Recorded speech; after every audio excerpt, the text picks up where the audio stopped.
গত সেপ্টেম্বরে যে রক্তাক্ত জেএনজি বিক্ষোভের জেরে তৎকালীন প্রধানমন্ত্রী কেপি শর্মা ওলির সরকার উৎখাত হয়েছিল, তার সমর্থকদের সঙ্গেই বুধবার সংঘর্ষে জড়ায় জেনজিরা।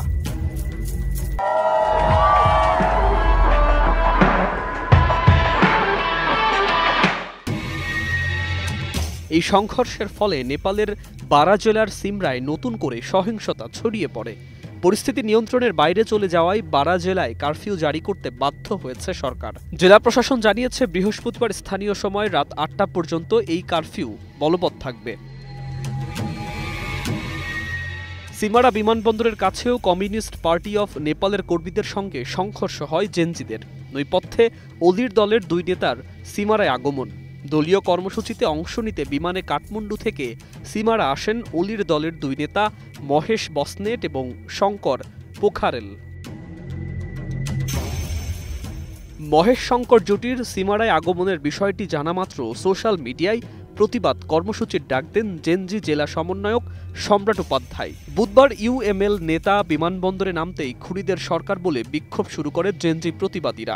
এরপর ইউএমএল নেতাকর্মীদের সঙ্গে সংঘর্ষে জড়িয়ে পড়ে তারা। সংঘর্ষে আহত হয় ৬ জন জেনজি বিক্ষোভকারী।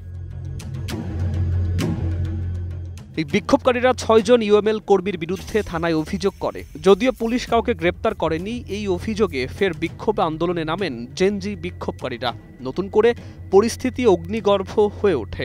এমনকি বিক্ষোভের জেরে সিমারা বিমানবন্দরে বেশ কিছুক্ষণ বিমান চলাচল বন্ধ রাখা হয়। পরিস্থিতি সামাল দিতে আপাতত সিমারা এবং সংলগ্ন এলাকায় কারফিউ জারি হয়। বার্তা সংস্থা এএফপিকে নেপাল পুলিশের মুখপাত্র আবি নারায়ণ কাফলে জানান, পরিস্থিতি এখন স্বাভাবিক, কেউ গুরুতর আহত হননি। এদিকে নেপালের অন্তর্বর্তীকালীন প্রধানমন্ত্রী সুশীলা কার্কি সকলকে শান্ত থাকার আহ্বান জানিয়েছেন। ২০২৬ সালের ২৫ মার্চ নেপালে নির্বাচন হওয়ার কথা। তার আগে সকল পক্ষকে অবাঞ্ছিত রাজনৈতিক উস্কানি থেকে বিরত থাকতে বলেছেন তিনি। একই সঙ্গে গণতান্ত্রিক প্রক্রিয়ার ওপর আস্থা রাখার আহ্বান জানিয়েছেন। তিনি আরও জানিয়েছেন, সকল রাজনৈতিক দলের নেতারা যাতে নিরাপদ চলাচল করতে পারেন তা নিশ্চিত করতে এবং নির্বাচনের জন্য একটি সুষ্ঠু ও ভয়মুক্ত পরিবেশ তৈরি করতে চান তিনি। সুকান্ত সরকার, ২১ টেলিভিশন।